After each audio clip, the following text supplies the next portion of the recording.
Good evening and welcome to this old cabin. Tonight we're going to do a quick upgrade of Commodore 64, adding dual SID capability with the SidFX solution. So without further ado, let's get to it.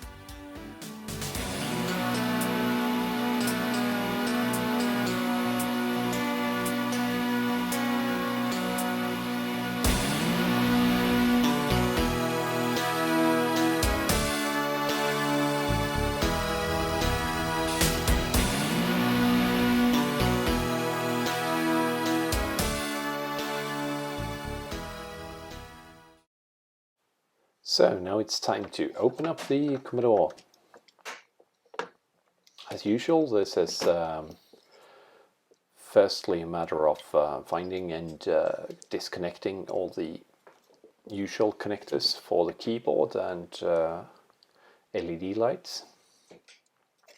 Just remember to keep track of which direction they should be fitted when you assemble it again.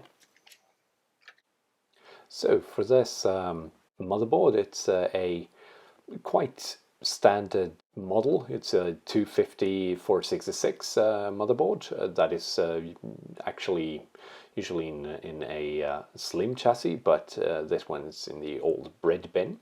It has a Copper Dragon video modification that features a output easily upscaled by the OSSC. Because this one is used for streaming. So otherwise it's just a few coolers that have been fitted to, for example, the video chip there, and it has been recapped. But that's the only modifications we do have. So first of all, we're gonna remove the SID chip. This is the old revision of the SID chip, the 6581.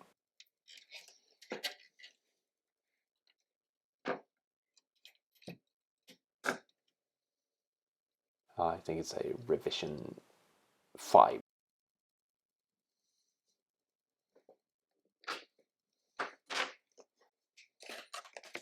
And to the modification, it's a small and quite neat solution. A little board there with room for 2 SID chips and some connectors. So first of all, just plug the old SID chip into the left channel. So we got the 6581 there in the left channel, quite easily fitted. Just a little bit of gentle push there. Yeah, that's it. And I've also bought a 8580 SID chip, the newer one.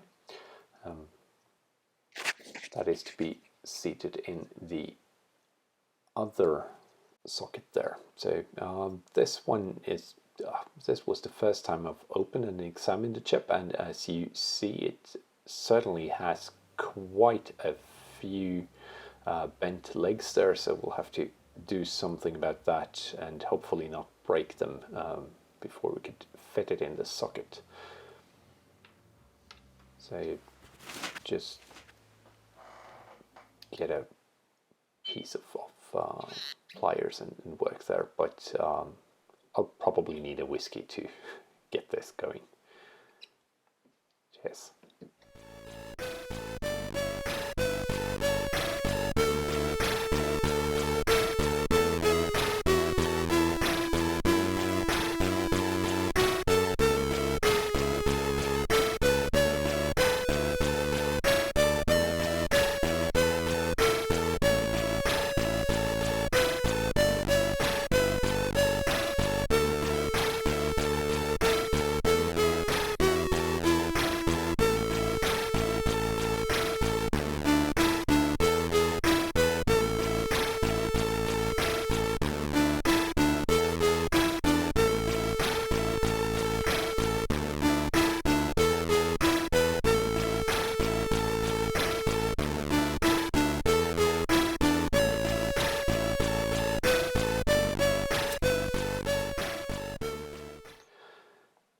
So after quite some work there with the plier, I think all the legs are assembled and have entered the correct place in the socket there. So it seems like the thing worked fine there. So just get down to installing it and the original socket for the Sid chip. Press gently but firmly. So there we go, all seated. There was no problems with capacitors in the way. The manual for the SidFX chips tells that at some boards you might have problems with the capacitors just being too high, so they get in the way of the board, but there was no problems with that in this case. So now time for the connectors.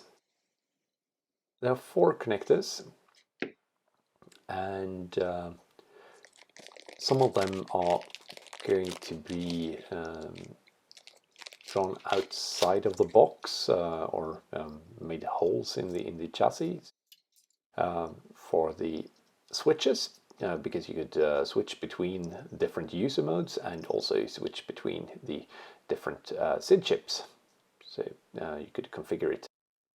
And also there's a audio output jack, 3.5 millimeters standard.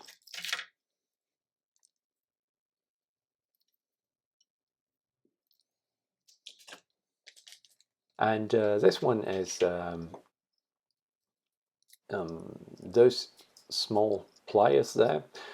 You connect them to certain pins on some of the chips. So bit of a counting and just assembling. So you'll see here.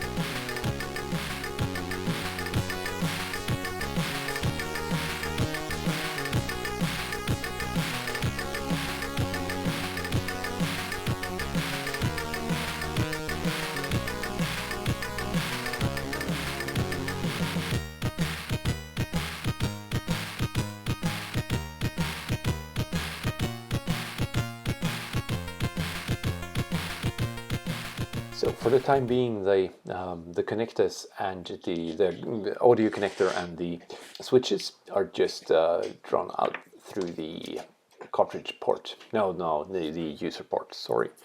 And I'm just going to mark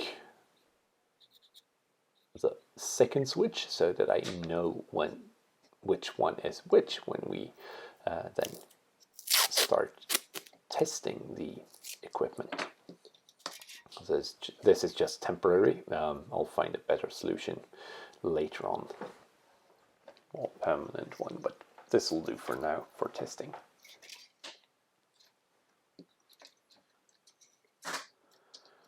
Just make sure no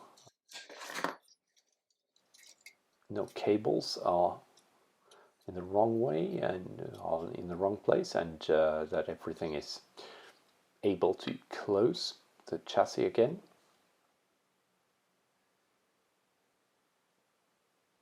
Disconnect my anti-static wristband. Just a final recount so that all the grabber cables are connected to the correct pins on the chips and the cartridge port.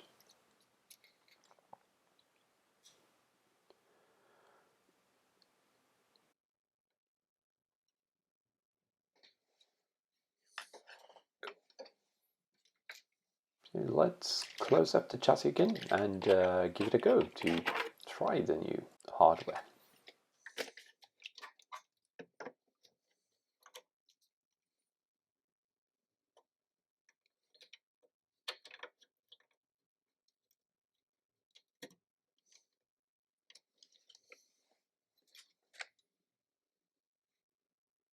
as always, and didn't really remember exactly which way that LED connector was to be placed, but I had to dwell through memory and find the right spot there.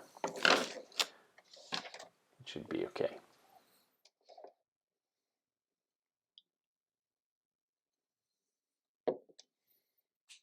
Let's remove my Commodore 128 and make room for the now upgraded dual SID Commodore 64.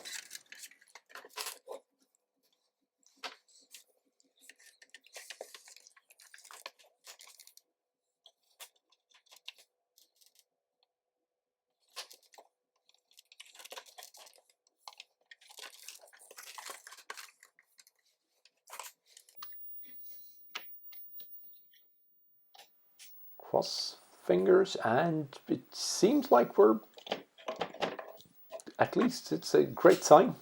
No magic smoke, no obvious problems, just the beautiful view of a Commodore together with the Amiga family. Anyone recognizes the demo running there on the right on my Amiga 1200?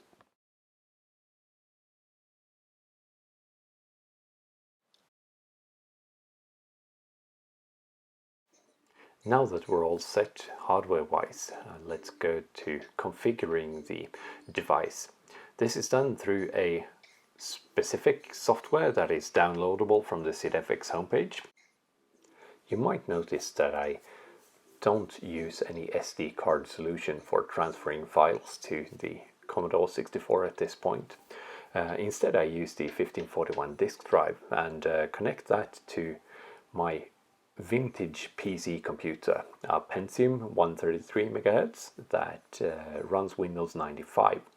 I then use a serial cable and transfer the files through Star Commander. It's not the most convenient solution, but it is a very nostalgic and enjoyable one, and I kind of like doing that. It brings some nice memories of floppy drives.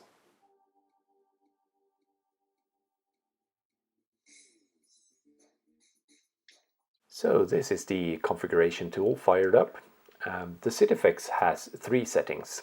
You could pull the lever to the left, center or right, and in this case I will configure the left setting to be stereo and the center one to be quite standard mono, and the right one will have a slight improvement in loudness on the 8580 chip.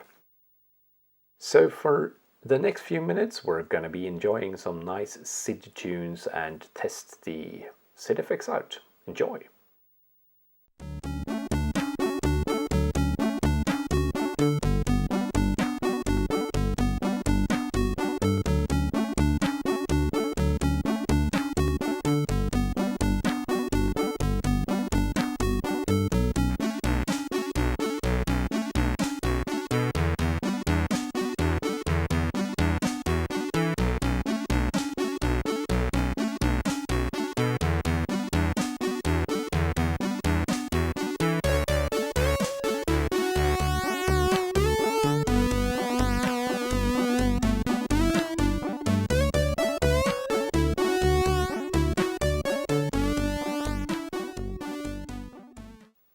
That shows the convenient option of switching between the 8580 and the 6581 chip. For the next one we'll be exploring the stereo settings.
And to round it all up and finish off this episode, what better way to do it than to enjoy one of the true legends of the Commodore 64 music scene.